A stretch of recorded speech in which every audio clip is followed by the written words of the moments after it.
Hi everyone, it's Dr. Katie Larson here in my lucky scarf. And this series is going to be all about highly sensitive people.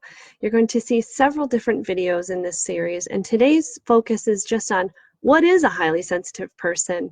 I am one. I think a lot of the people who I work with are ones as well. And I'm just going to describe what that means and how you may experience your life being a highly sensitive person. Later on in the video series, I'm going to be describing some other challenges that highly sensitive people face for having this unique tendencies, also some superpowers that we have, and I'll be interviewing a few people that identify as highly sensitive people, and they'll share with us some tips on how they've been successful as a result of being highly sensitive. So join us. If you see a lot of these different highly sensitive people series, there's plenty of information for everyone about this.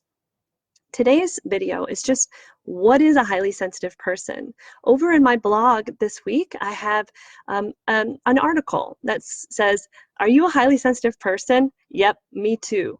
First, I just want to describe all my life, I've known that I was intuitive, I've known that I was empathic, but I didn't necessarily know those names until a little bit later in my adulthood.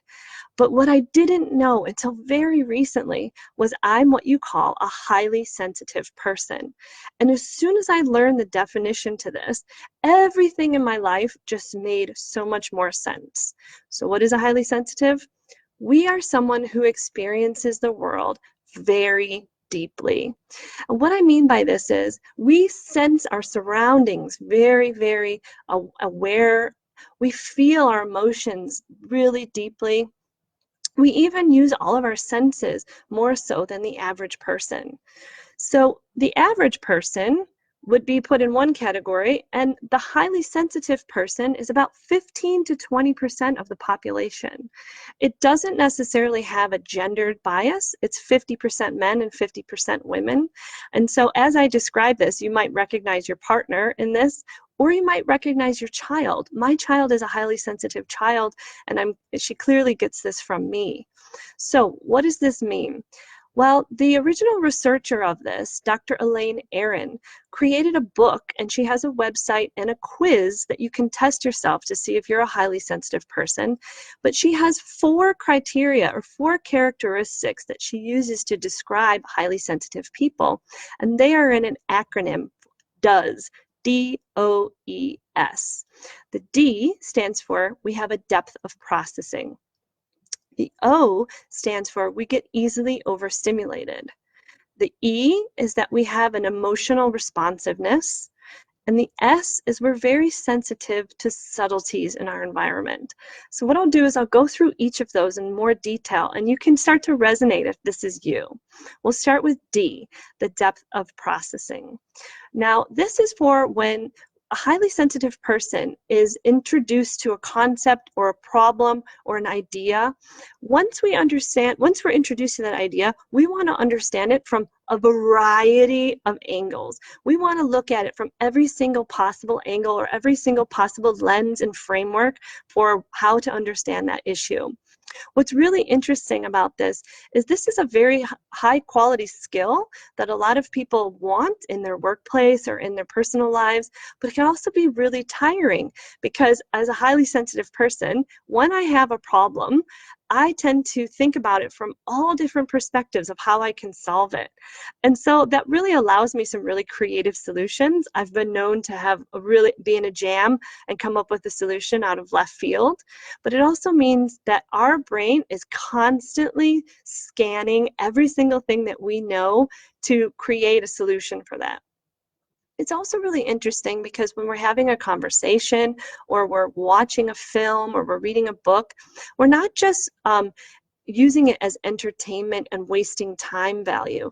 But the depth of processing is making a lot of different connections in all the different sides of our brains, the emotional sides of our brains, the way we make meaning of the world. Maybe we understand things personally. I understand things like archetypes and symbols very well. And so when I'm learning something for the first time, I'm constantly putting everything into little categories, or I'm understanding the way that it represents a very big, big picture. So of processing. You're not going to actually interact with the world in a very shallow way. You're always going to be taking in things in a very deep, interested, and curious way. We'll move on to O, which is as a result of some depth of processing and a few of the other characteristics like emotional responsiveness and sensitivities to subtleties. The O stands for you get overstimulated. Now, this can be in any number of ways, and you might start noticing your children, if you're a parent, in this description of a highly sensitive person, because this can happen in senses. Like for me, the first thing I do when I buy my clothes is I cut off all my tags. I cannot handle having a tag anywhere on my clothes. It'll just drive me crazy the whole day. If I, for some reason, am out in the world and there's a pebble or something in my shoe, like it has to be dealt with immediately, or it'll drive me crazy. Another thing for this overstimulation is smells, sights, sounds, anything that involves chaos. One thing that's interesting about highly sensitive people is we're very attracted to it, but we go from 0 to 100 very quickly. So for example, there's a place in Hong Kong that my Hong Kong people will know called Mongkok. And Mongkok for me is this perfect example of I'm very attracted to the overstimulation and the chaos that is in Mongkok. It's got everything it's the most dense place in Hong Kong. It's got everything you could possibly buy. It has a lot of lights, a lot of smells. It's just very overwhelming. And I can handle it for about 25 minutes. But come minute 26, I have to leave immediately. I mean, it goes from that quick of like, I like this, I like this, I like this, to get me out of here now. So the amount of stimulation that a highly sensitive person is attracted to versus what they can handle is actually very similar.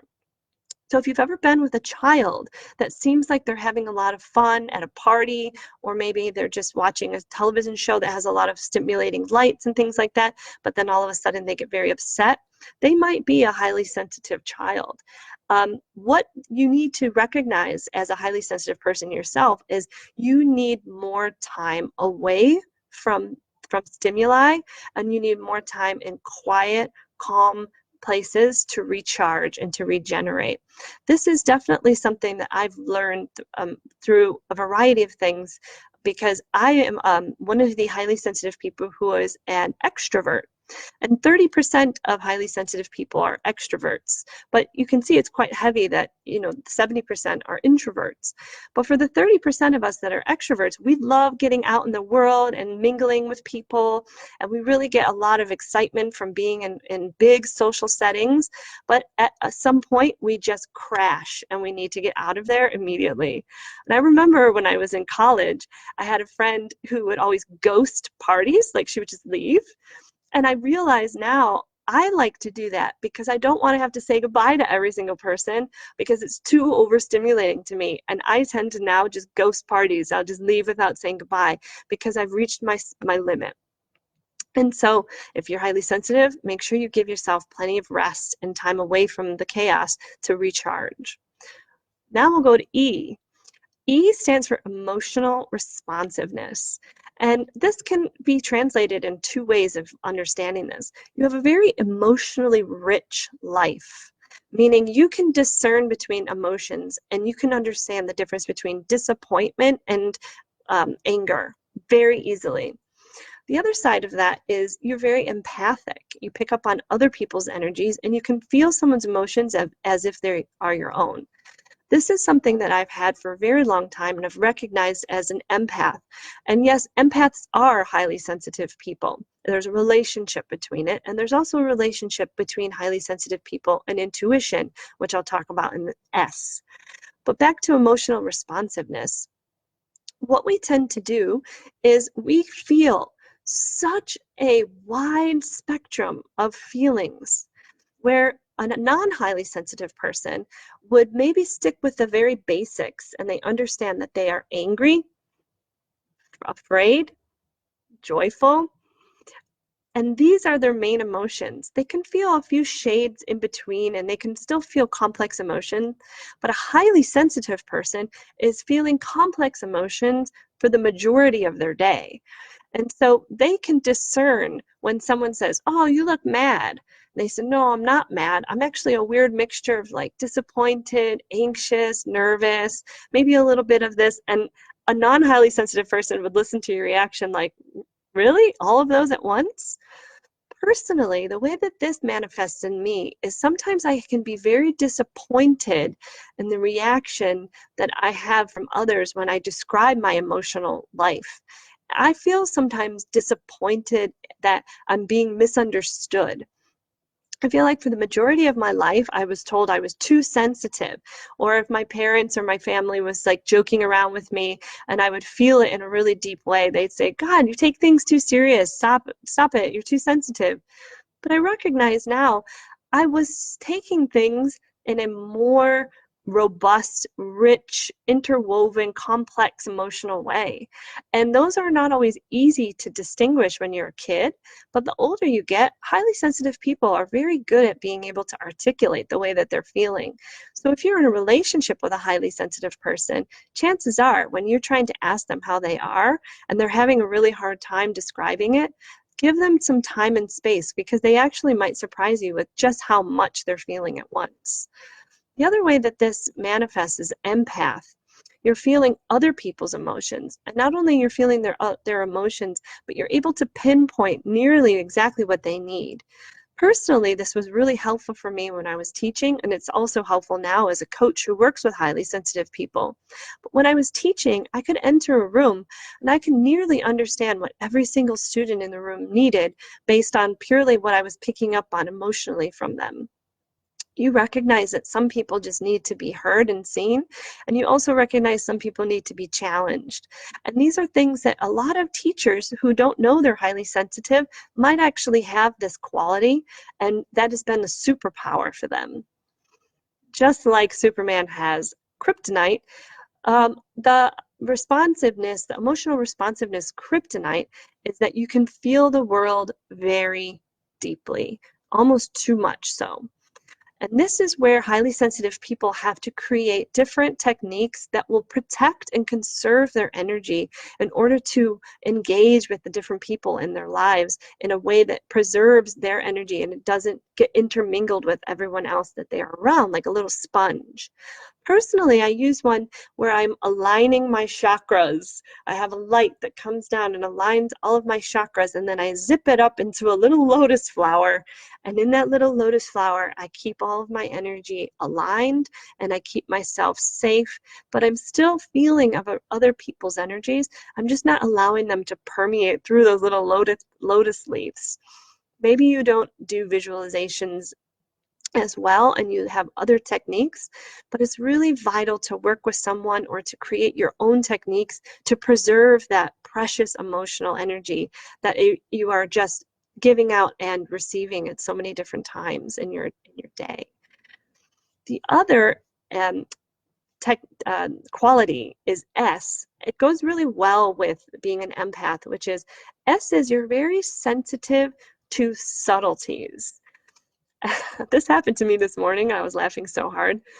In our refrigerator, it's like I can see everything. If I close my eyes, I know where everything in the refrigerator is. And my partner will open the refrigerator and he won't see something that is literally right in front of him. And then he'll close the door and be like, put it on the list of like groceries that we need. And I'll say, it's right here. And this cracks me up because as a highly sensitive person, you will notice almost everything in the room, and you could probably, if you had to, like draw a map of your first grade classroom of like where everything was and who sat where your teacher's desk was, what her name was, what color hair she had. You know all the details, and it just kind of stays inside of your brain. And if you don't have a photographic memory, you just have a very highly perceptive way of being in the world. You'll notice, like in a scent, you'll notice all of the undertones of the scent. In a taste, you'll notice all the robustness of a taste. Highly sensitive people really enjoy drinking things like wine or liquor or things that have really subtle notes of things. I used to play a game with my friends of, hey, let's draw pictures of what this wine tastes like. They're like, what do you mean? And I'm like, doesn't it taste like a little curly cue at the end, or it kind of like goes off into like the shape of a feather? And they're like, what are you talking about? you don't realize as a highly sensitive person that these traits aren't what everyone else is experiencing when they're consuming the world. So for me, I have almost a form of synesthesia where I can eat food or I can drink drinks and it'll give me like a shape or a color or a picture that is like experiencing in my body during that time. When I drink wine, I like to drink wine that has a shape that goes under. And I don't know how to describe that, but I'm hoping that there's somebody in this that watches this video that says, yes, I know exactly what you mean. For example, I have to have, when I smell perfumes, I like perfumes that have a round shape instead of a pointy shape. So please, in the comments, if you're similar to me in this way, write that you are. Another thing that we notice is we can tell when people that we interact with very much have a change in their body language or a change in their tone. So it's very hard to lie to a highly sensitive person because we pick up on the subtleties of what is different in your body language. So for example, if someone says, no, I'm fine, don't worry about it, but they're using a technique or they're using, body language that they don't normally use, perhaps a non-highly sensitive person would trust the words that are coming out of that person's mouth, but a highly sensitive person is going to understand the whole picture of what is occurring in that moment and be able to tell you immediately, you're not fine, and what I'm picking up on is this. So again, these can be really tiring for you if you're a highly sensitive person. For example, I remember as a kid, I really had to rest after dealing with certain family members because they were emitting so many different energies and so many different conflicting and contradictory emotions and messages. They were saying one thing, but they were meaning something else. And that would be very tiring for me because as someone who has deep processing, I was trying to make sense of what I was picking up on and what I felt to be true and what they were saying. So again, these are all skills that highly sensitive people have that can be used for good or can be very draining. So this is something that I'm going to continue speaking about over the next few videos on how to understand how do we handle the challenges as a highly sensitive person? What are some techniques that are really available to us? And I'll both be sharing what's available from my perspective, what I've learned in my life, how I help as a coach, but I'll also be interviewing two experts on how they help people that have highly sensitive nature. Then also I'll be sharing how can you use this superpower for good in your life? How can you start really double downing on the fact that you are a very good deep processor? And are you using that skill enough in your life? Or how can you use your awareness of other people's emotions in a way that can be helpful instead of draining to you? I hope this all was really helpful. Please leave comments on if you are a highly sensitive person and how you know it. And what I'll also do is I'll put in the comment the link to the quiz that asks, how are you a highly sensitive person? I personally score 26 on this quiz. So if you want to leave what you score on that, that would be really interesting for me. I've become, because of this depth of processing, I've become really good at understanding just from who I know in my life. Oh, they're probably a 15. Oh, they're probably a 21. So I'd love to see what your score is. I'll put the quiz in this comment section. Thank you so much for sharing this time, and just stay tuned to the Growth Quest page for more information on highly sensitive people, and go to my blog.